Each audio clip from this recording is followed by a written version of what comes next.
My journey didn't start in a classroom. It started with a feeling of being left out. I was traveling surrounded by amazing people from all over the world. They were sharing stories. They were laughing at jokes. They were making deep connections. I was just there, smiling and nodding. I couldn't understand a thing. I felt like I was watching the world from behind a thick glass wall. This frustration became my fuel. I wasn't just learning a language, I was trying to break free. I made a bold decision. I gave myself a deadline. 3 months. 90 days to go from near zero to conversational. I had a plane ticket booked for a trip to the United States 3 months from that day. I didn't want to arrive there with the same polite nod and empty smile. I wanted to arrive ready to connect, ready to understand, to truly experience the culture. I imagined myself ordering coffee, asking for directions, actually talking to the person sitting next to me on a bus. This deadline wasn't a suggestion, it was a promise I made to myself. The only thing left to do was to begin the 90-day sprint of my life. My plan was built on one core principle: immersion. I couldn't physically move to an English-speaking country, so I had to create one right where I was. The very first thing I did upon waking up was change my phone's language setting. Checking the weather, setting an alarm, opening an app became a mini lesson. It set the tone for the entire day. My mornings were dedicated to active input. Before breakfast, I would spend 30 minutes with a grammar book, Duolingo, memorize. This wasn't about deep study, it was about exposure to new words and structures. I treated it like a warm-up for my brain.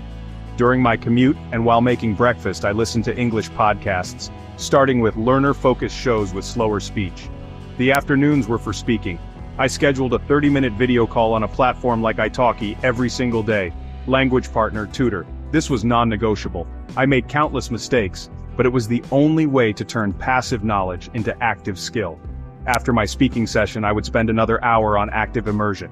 YouTube videos, a Netflix show in English. I paused the video and repeated lines out loud, trying to mimic the accent. Evenings were for review and relaxation. I reviewed vocabulary with flashcards like Anki and read graded readers. My entire strategy rested on 3 core pillars.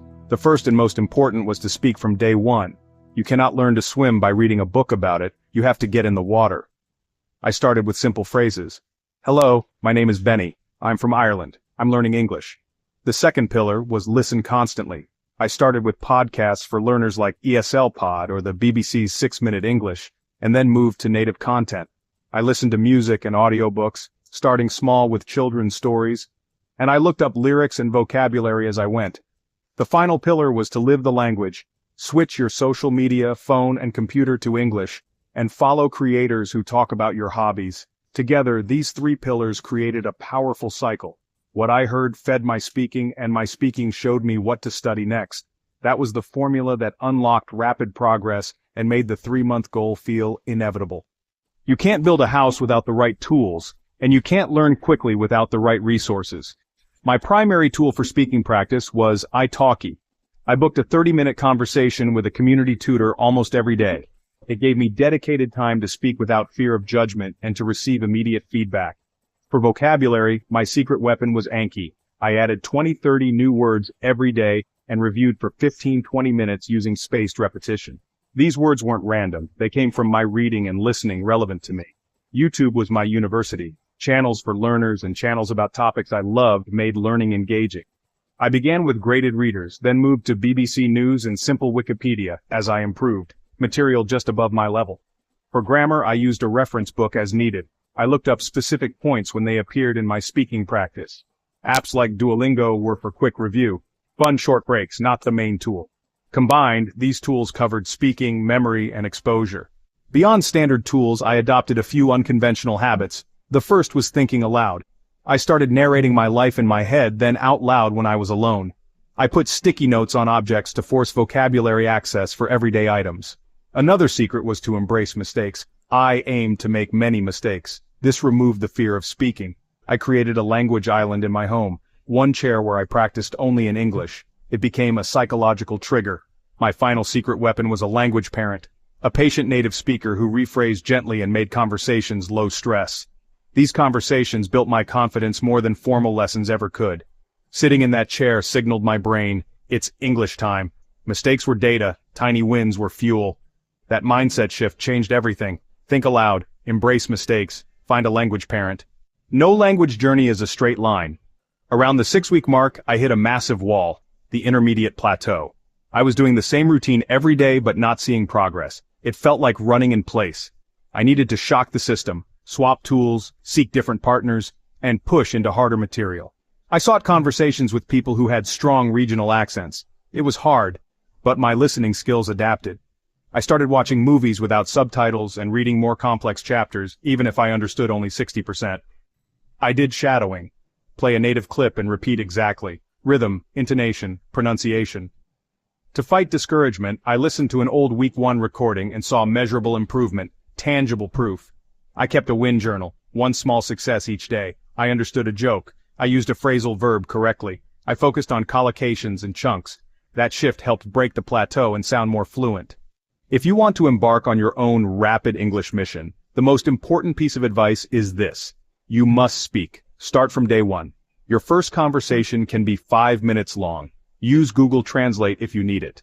Make speaking a daily, non-negotiable habit, like brushing your teeth. Define your why and put it somewhere you can see every day. Is it for a trip, a promotion, or to connect with family? A powerful personal reason will keep you going. Don't be a perfectionist. Embrace mistakes, celebrate them. They mean you're trying. Make it fun. Switch your game to English. Watch cooking tutorials in English. Sing along to songs. Connect learning with joy. Learning should be an adventure, a discovery and a joy. Find your joy and you will find your fluency. Completing my 3-month mission and arriving in the United States was a revelation. I asked the person next to me about their book. We ended up talking for 20 minutes, not perfect, but real. Knowing English changed travel from being an observer to being a participant in culture. I could stay in hostels and share stories with backpackers from a dozen countries. Real human connections. Professionally, new information and opportunity opened up.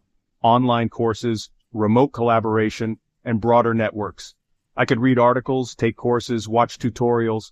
The internet felt like a whole new world. The biggest change was internal. Consistency, discipline, and stepping outside my comfort zone taught me what I was capable of.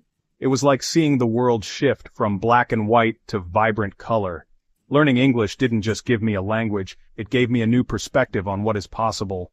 Reflecting on my intense sprint, I am proud, but there are things I'd change. Firstly, I'd incorporate more downtime, strategic breaks to avoid burnout and let the brain consolidate. Secondly, focus on pronunciation earlier. 10-15 minutes daily of phonetics and shadowing to prevent bad habits. I would push into authentic native content sooner. Long-form podcasts and native TV for extensive listening, even if overwhelming at first. Finally, I would be kinder to myself, celebrate small wins, add rest days, and see learning as a marathon. I would remain ambitious, but add patience and self-compassion, progress, not perfection. Every learner's journey is unique. The goal is progress, not perfection. Be brave, be messy, keep speaking. If I can do it in 90 days, so can you. Start today.